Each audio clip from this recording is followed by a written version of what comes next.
This is classic Magnus Carlsen going to work on Hikaru Nakamura in the end game, but you should not assume the result. This is blitz chess, anything can happen. Now I'm rewinding, it's the Speed Chess Championship final played in September 23. This is the blitz section, 5 minutes plus 1 second increment, that means 1 second per move added back. So d4 from Magnus, we get knight f6, c4, e6, invites a mainline Nimzo Indian with this and this, but Magnus goes knight f3, and Hikaru plays a move that you don't see so much at the top level.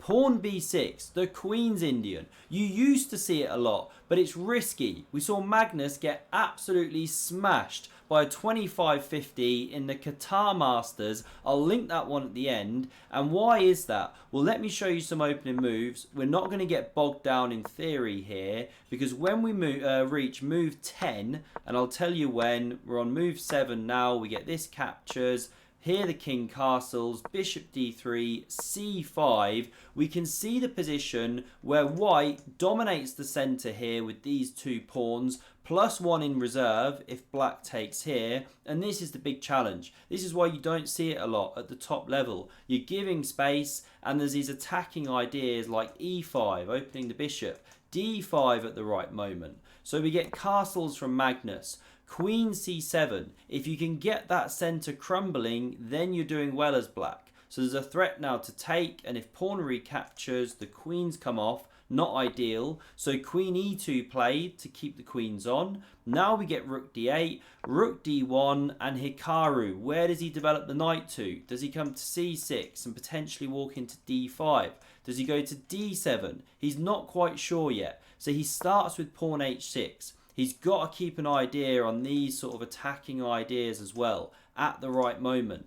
Bishop b2 from Magnus hits this lovely long diagonal towards the king. I mean, look at the snipers already. You can see why this is dangerous. And now Hikaru says, right, I'm going with the knight to d7. He's worried about walking into d5 with the knight on c6, but d5 comes anyway. Great move, ripping open the e-file, attacking this undefended bishop, so that's why there's no time to take this pawn.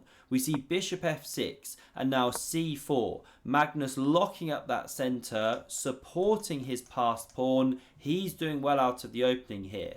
Hikaru goes rook e8, kicks the queen. Now he takes on b2, having won that tempo. The queen takes back and queen f4. Here Hikaru's invading, but he can't make that much progress yet. You know, lots of squares covered by the white pieces, but he does pressure this pawn.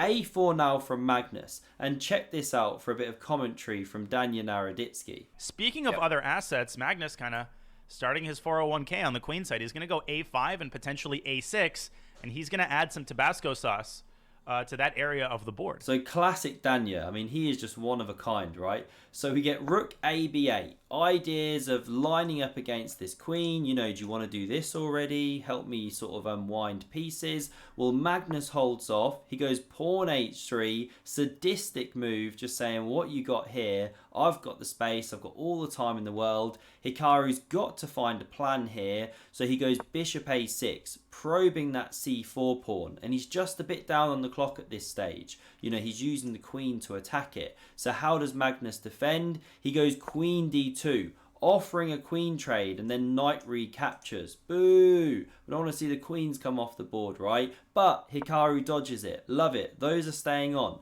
Checkmating attack, still in the air. We get rook e1, challenging this open file, and now knight f6, very natural move to carry on bringing that one into the game. Queen c3 from Magnus. Now we get a takes with check. The rook recaptures, rook e8 played. Does Magnus just take, swap off all the rooks, very boring, help Hikaru on his task of trying to equalise? Well, no, not yet. Knight e5 is a brilliant move. Yes, you're walking into a kind of pin, although the queen does cover this square, but there's no way for black to really take advantage, and in a lot of positions, f4 is coming to cement that knight. You know, all of this stems from the opening. Really risky way to play as black.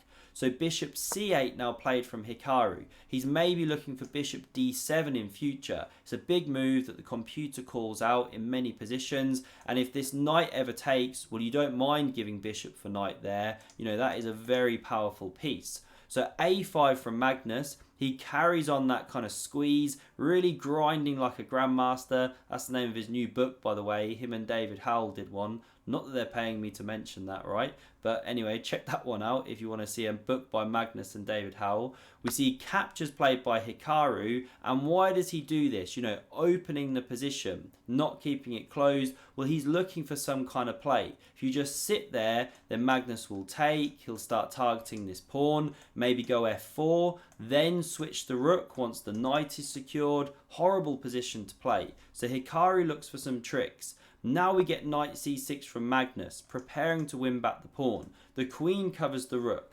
After a4 now, saving that pawn a second, Magnus now takes with check, knight recaptures, and then goes bishop c2, again looking at this pawn. We can see why he swapped the rooks, because now if a3, the queen's free to go, pick up that pawn. So Hikaru goes bishop d7. This was his idea, so that after Magnus picks up the pawn, well, at least he can get rid of that really powerful knight for his bishop, and this is a good minor piece. Now you can take with the pawn, very double-edged, very playable, but Magnus goes with the bishop, keeps this connected pawn structure, but how do you make headway here?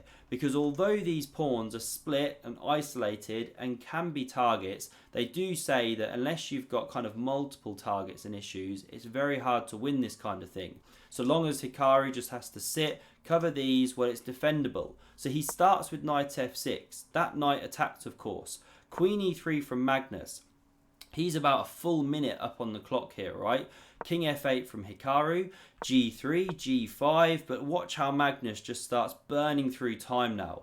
We get queen d3 played, king g7, king g2. Now this knight hops to g8, Hikaru shuffling around, queen a3, Magnus burning another, 8 seconds there, queen e7, now queen c3 check, 5 seconds, knight f6, king g1, what's he spent on that? Another, 18, 20 seconds or something. Suddenly they're basically neck and neck, right? This is a blitz scramble. Hikaru's got the tricky knight. Anything can happen. We get queen e4 activating. Now bishop b5. Ideas of pawn to d6. So the queen shuffles back. Now bishop a4. Again, there could be ideas of pushing the pawn soon, and Hikaru allows it. Blunder. You see the evaluation bar reacting. Why is it saying that? Because d6 is now good.